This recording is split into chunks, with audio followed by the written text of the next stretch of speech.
semua ekspor produk CPO dan juga turunannya. Dan aturan ini berubah ya dari wacana sebelumnya yang hanya melarang bahan baku minyak goreng. Ini seperti apa Anda melihatnya? Mungkin ke Patung Kota terlebih dahulu. Baik Mbak Maria, jadi targetnya pemerintah kan pertama memenuhi kebutuhan minyak goreng dalam negeri, itu satu hal.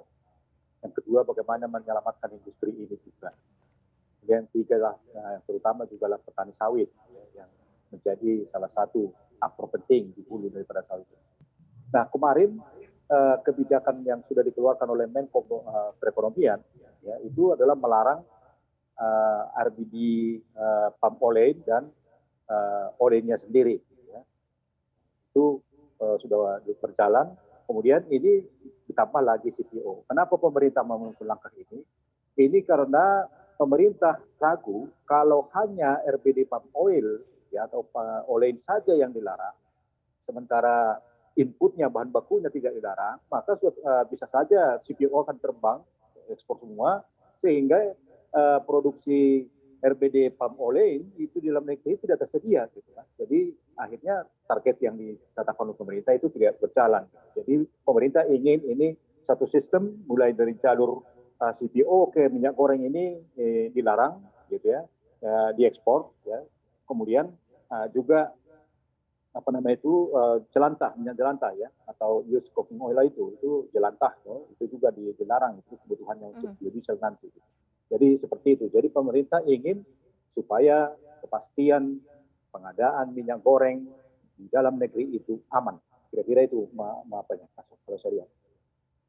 Kalau Anda melihatnya seperti apa Pak Firdaus? Ini cukup efektif atau tidak? Karena kan peraturannya agak sedikit mungkin abu-abu ya, nggak begitu jelas begitu ya. Tadinya sebagian, kemudian sekarang semuanya begitu. Ini agak banyak yang harus di take note sebenarnya. Kalau Anda melihatnya seperti apa Pak Firdaus?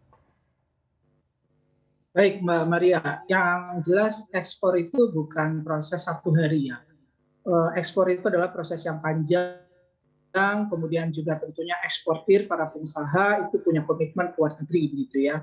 Nah terkait tadi betul bahwa awalnya wacananya adalah RBD palm oil ya dan oil, kemudian menjadi luas ya untuk seluruhnya. Sebetulnya kalau kita lihat secara logika ya, kalau misalnya memang yang tadi disampaikan oleh Pak Tungkot misalnya ya, bahwa kalau hanya RBD palm oil itu tidak bisa jadi tidak efektif karena CPO. Kalau ini memang bersifat sementara, seharusnya itu sih bisa dijalankan begitu ya, dan itu lebih diterima ya oleh semua pihak ya. Jadi kan kalau misalnya kita bicara dari sisi kebutuhan dengan pelarangan RBD palm oil sendiri dan oil itu sudah cukup untuk memenuhi kebutuhan minyak goreng di domestik. Tadi ekspor itu bukan proses satu hari begitu ya, sehingga pemerintah sebetulnya bisa mengumpulkan informasi yang valid dulu begitu ya, sehingga wacana kebijakan awal itu sebetulnya akan bisa efektif dilakukan. Tentu harus dengan pengawalan tadi ya, termasuk juga data-data yang harus valid begitu. Begitu Mbak Maria. Baik, Pak Tungkot terlebih dahulu ya. Karena kita lihat di sini posisinya dari titik masalah yang ada, ini karena pasokan minyak goreng dirasa kurang dan harga ini masih cukup tinggi. Nah kalau seandainya memang ada solusi terhadap larangan semua produk CPO ini, memang apakah ini pilihan yang terbaik? Mungkin dikomentari terlebih dahulu nih Pak Firdaus dulu deh terlebih dahulu. Ya Mbak, jadi kalau dalam jangka pendek sebetulnya pelarangan ekspor itu sah-sah saja ya, apalagi kalau saya melihat dari sisi WTO, karena negara lain itu nggak terlalu terganggu dibandingkan dengan pelarangan ekspor ya. Tetapi kalau yang disebut dengan kebijakan kuota, ini kan kuota nol gitu ya untuk ekspor, itu pasti multiplier efeknya akan banyak begitu ya.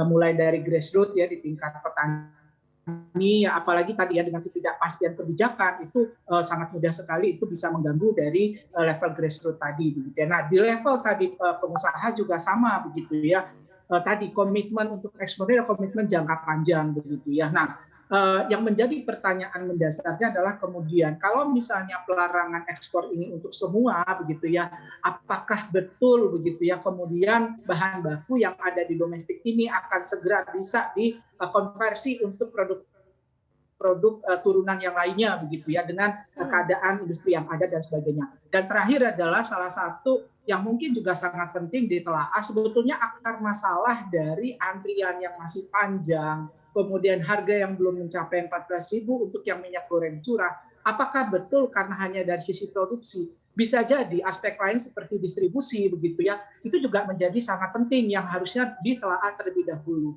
Perlu diingat Mbak Maria ya, eksportir minyak goreng itu memang tidak punya distributor misalnya. Nah, bagaimana kemudian tata kelola dari kelembagaan pemerintah yang ada ya, Badan Pangan Mhm, Nasional, mhm. Bulog begitu ya, itu apakah perannya sudah optimum dalam proses distribusi tadi Baik. gitu. Ini yang harusnya dilihat secara cermat.